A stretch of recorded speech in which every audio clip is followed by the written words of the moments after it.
At the departmental governor's office, they are waiting for the beginning of the session so that instead of granting forgivable credit, scholarships are granted to the protesting students so that they do not have to pay back the credit or are subject to an academic level of performance. A forgivable credit is a loan that is given to the student so that he or she can carry out his studies, but these forgivable scholarships are conditioned. That is to say, the student has to fulfill some requirements, and the non-fulfillment of this causes them to lose the credit, and then those acquired benefits become debts. According to Hayes, there is a rubric of 5,000 million pesos for forgivable credits. This with a donation, the delivery of these resources is not immediate. The administration has to follow some procedures to make the resources effective for these projects or programs.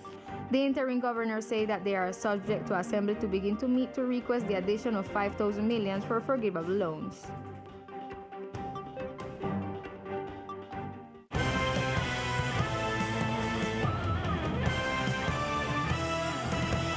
And in the last hours, it was known that the criminal process of Governor Everett Hawkins will continue, since during the last hearing, a final decision was not reached. About this, the substitute lawyers say that they are still in the process of hearing the accusation. Therefore, they will present the corresponding defense of the governor, now suspended for an advertising contract award in the midst of the pandemic by COVID-19. We want to manifest to the public opinion of San Andres, Old Providence, and Santa Catalina, and all Colombia the current status of the process of Everett Hawkins. The governor was unjustly charged with the crimes of a contract without complying with legal requirements and embezzlement by appropriation in the amount of 123 million pesos. The defense bench has found in the indictment and in the writing of the indictment 41 defects referred to the legal relevant facts. For example, the prosecuting entity does not state on which product the cost overrun of 36 million was based, on which were the amounts paid, and not requested in the amount of 86 million, thus contravening the precedent jurisprudence of the Criminal Chamber of Cassation of the Honorable Supreme Court of Justice on the legally relevant facts. The elect governor also stated that they will continue working to prove his innocence and thanked all the people who have accompanied him during this process. We want you to know that we are using all the tools within the eternal law and also going to the instances where we have to go to demonstrate that we have been deprived of our freedom 5 months ago unjustly. But above all, we continue with full confidence in God that we are fighting hard and demonstrating at all times that for 123 million pesos, I have been in prison for 5 months without demonstrating to me what the alleged cause overrun consisted of or the alleged materials or in what activities. The defense of the elect governor is in the process of the hearing of the accusation in which they expect the Court of Cassation to rule in favor of the elected governor. Teleislas News will follow the development of this news and the date of a future hearing. And in order to resolve the doubts of the community on the sale of land and the amount of real estate owned by the SAI on the island, this entity conducted today a public hearing. At the Departmental Assembly, the public hearing was conducted where the SAI rendered an account of its activities, called by the representative to the Chamber, Elizabeth J. Pang.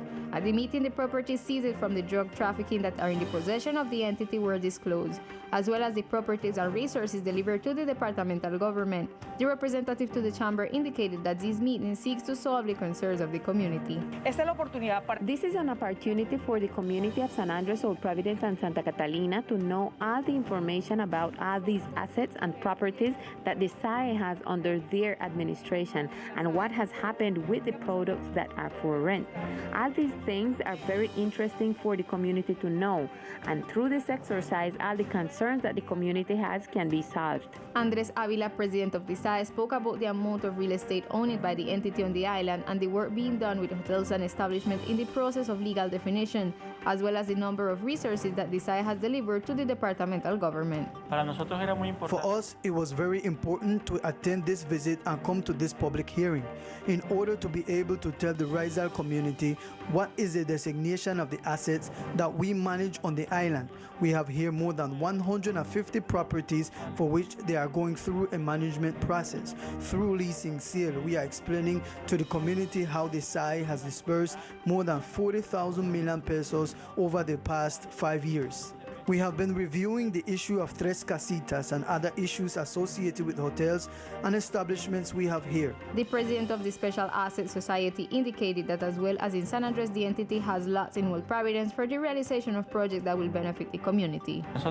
We have been stating that we have more than 40 lots in Old Providence. Some of these have been delivered in provisional destination to entities of the national government, but part of what we want to propose to the municipal government with the support of the departmental government is that they present us productive projects in the area of tourism, hotel or agro-industrial, where they can make use of these lands for the benefit of the community. The lands are there.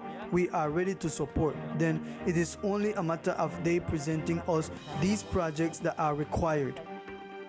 And we have more news for farmers and fishermen of the island. The first Agroclimatic Roundtable was successfully held in the department. This meeting seeks to establish a balance between climate, agriculture, and fishing. This will make it possible to take advantage of new technologies to ensure the healthy development of crops in the archipelago. Do not burn. This was the recommendation of Yolanda Gonzalez Hernandez, the General Director of the Interm, in her meeting with national and local entities this morning. According to the head of the Institute of Hydrology, Meteorology, and Environmental Studies, less rainfalls are expected for the next 3 months. Be very careful with fires. We are going to prevent forest fires in our archipelago of San Andres, Old Providence, and Santa Catalina. This is the first season of few rainfalls that will be incrementing with more rains, waves of sunshine, scarce cloudiness, and winds. Do not burn. Avoid burning in the yards near houses. Do not burn in the garden areas. Do not burn because those sparks can be carried by the wind and can cause a forest fire. The Agroclimatic Technical Work Table was attended by Angelo Quintero Palacios, Director of Innovation, Productive Development, and Sanitary Protections of the Ministry of Agriculture and Sustainable Development, who emphasized the importance of developing this activity every month. It will allow us to do several things. Before 2024, the weather would take us by surprise, or we would be flooded, or we would simply lose the crops, and we had no information. Today that has changed. Today we can tell which are the areas that are going to be flooded 2 or 3 months beforehand and what is going to happen. Finally, Quintero gave a report of how the weather will be during the next months. Rain will fall between 0 and 50. Maybe we will miss 5 millimeters or 10 millimeters, but that is not that much of a difference. The truth is that it is very little water. What will fall will help us, but we will have limitations. What it means is that if we plant today, we are not going to have enough water to finish our crops. We are going to lose that money. Those who already have crops sown at this moment, we have to look at how we provide water to be able to irrigate them. And in Meta, the Governor's Summit is being held to promote the development of sustainability in the territories. Our archipelago department was present through the interim governor, Alan J. Stevens. With topics such as clean energy, sustainability, and projects for small entrepreneurs, the interim governor of the archipelago represented the department precisely to support the reactivation and protection of the seafloor biosphere reserve. On the issue of reactivation is to empower our small businessmen. An entrepreneurship network was set up. We are looking at the issue of informality, how we can strengthen that line so that it becomes legal and there is healthy competition. We have to focus on the issue of reforestation. Everyone at the summit agrees with this component. We also have to focus on clean energies. It is expected that with this summit, the sustainable strategies for the archipelago department will be strengthened.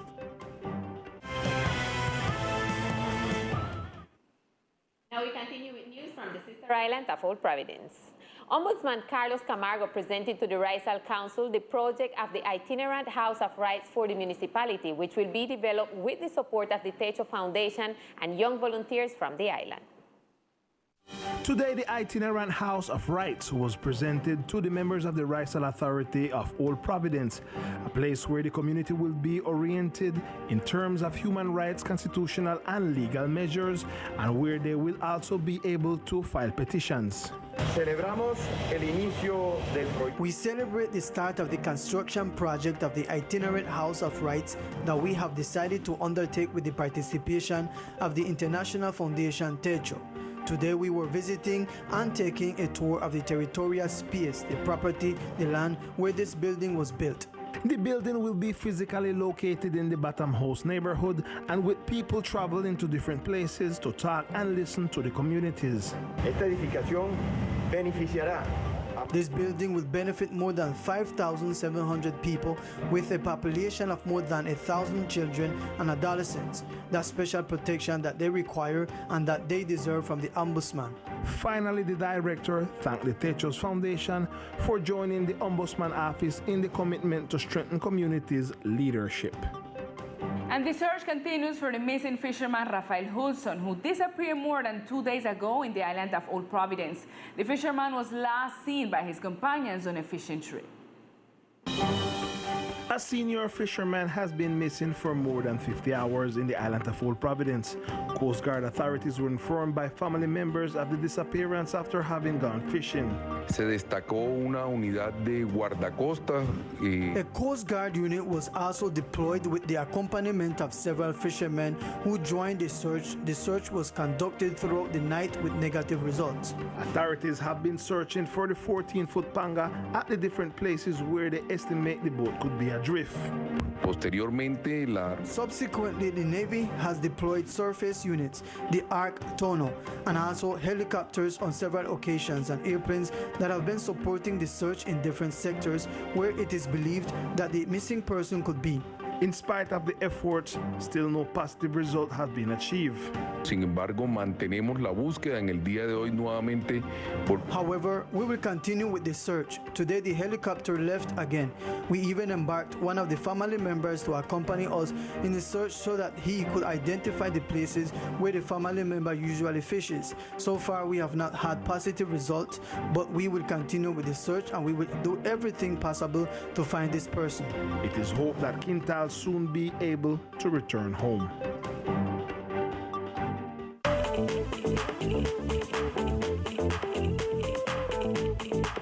Hello, here are the best sports of the island. The Air Force, together with the National Police Department, Government Sports Secretary and coaches, joined forces to clean the Guangaros courts. In a joint work between the public forces, the departmental government, together with the soccer coaches, is demonstrated once again that unity is strength. This time, the work was done in the fields of Guangaro, in a cleaning day that seeks to reactivate the sports practices of children and young people of the Insular Department. The Secretary of Sports sent his message of gratitude and speaks with more details of the subject.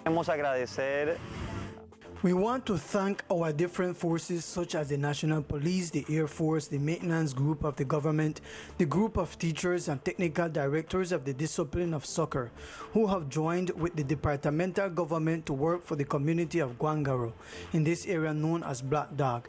We have the outer court of Guangaro that for years has been used as a cause and an impact in the lives of our young people in a positive way through the practice of soccer. At this time, these forces have joined their strength and have brought some nets so that the courts are reactivated at once. We have been cleaning the surrounding areas, removing some elements that can generate some kind of danger to our young people. We also spoke to Nicolas Bello of the objectives of this campaign. With the aim that the young people of this sector link up with the activities carried out there with the teachers and coaches using this venue. The Colombian Air Force has supported and will support this year the different embellishments and adjustments that are performed in sports venues throughout the island. I invite you to do those sports practices, those wellness practices in which your Air Force is interested in you to strengthen those ties that they have with the public force and the population. According to Newball, the spaces are very important for the recreational of young people and children, which is why he will continue to work with these cleaning campaigns little by little in the different sports venues. And in 2021 begins a new season for baseball in the archipelago. The coach Aurora Lopez started the training for the new season, taking into consideration all biosecurity protocols. There are exchanges projects for children in baseball with this new season, according to Coach Aurora. Este año entramos a un nuevo ciclo. This year we enter a new season with all the security elements as requested by the Secretariat of Sports for the protection of children and all athletes. We hope that the reception is positive and sport would not be stopped for the simple reason of what has been proposed for the safety and care of the athlete. I have some exchanges, but we are waiting for at least this situation to subside a little more to be able to accept the invitation. More than likely, it will be from June onwards. According to the Coach Aurora, this will be a new year with many blessings and different seasons for the little baseball players from the island department.